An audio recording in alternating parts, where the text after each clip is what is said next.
Hey, it's Thomas again. So,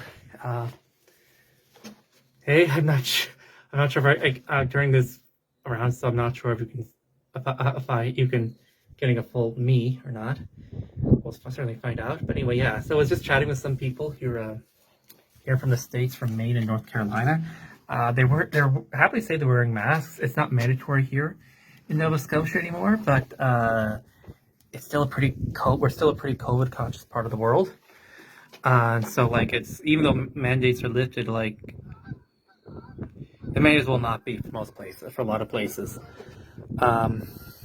Certainly for indoor areas. But yeah, so anyway, so if you come to Nova Scotia in the next year or two, probably consider wearing a mask in public. But yeah, anyway, I was just commenting earlier in another video about that turret I was putting out. I'm inside it now. So let's look around. Look at the defensible capabilities of the turret. So when you come up here, this is like, I'm holding this up to like the height of my head. Like, it's really, you cannot hit someone right through here. It's like you're all these walls, and these are like buried in like mountains of dirt. It's a sunken fort, kind of like the Citadel in Halifax. But yeah, meanwhile, okay, now let me see if I can point out to you. Okay, so let me keep my finger. There we go. So see that ridge I'm pointing at there, a little higher one.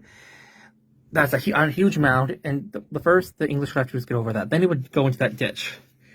And this is right through a window where you could have fired at them. You could have fired at them. And once you get through there, you'd have to land in there, get stuck in the mud, and you can see right maybe through there.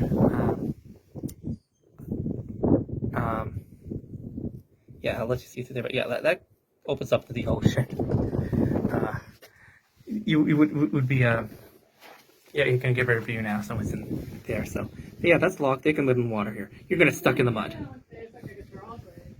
Yeah, and they could have pulled up that bridge back in the day when it was being invaded. So we're stuck in the mud. And this is a small, comparatively slit of a window. So like, put my hand up against it to give you an idea of the size. It's not very big, so you don't have much of a line of sight as you're being fired, especially as you're being fired at.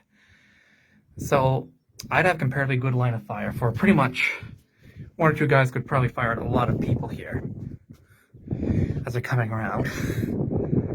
Meanwhile, you're stuck in the mud, being shot down. Would have been very costly to take this fortress. I don't know the exact numbers. Maybe people who know more about this or the horde can comment online. Comment on this video, tell me what you know about it. But yeah, like meanwhile, you're stuck in here in this wooden thing. And yeah, once you got through there, you still have to somehow find a way to get up through that door. I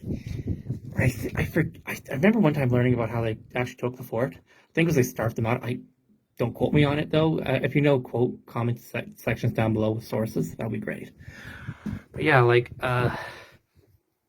so this is like one of my favorite parts of the fort that highlights how defensive a fort this was.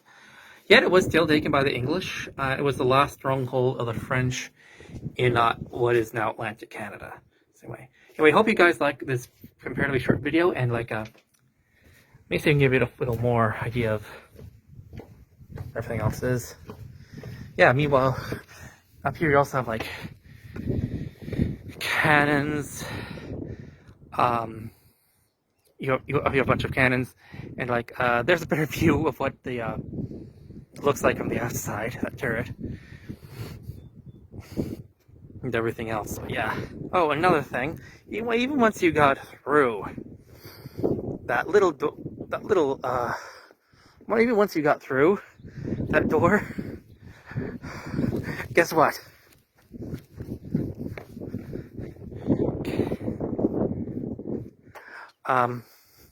Right down here, see that little pathway?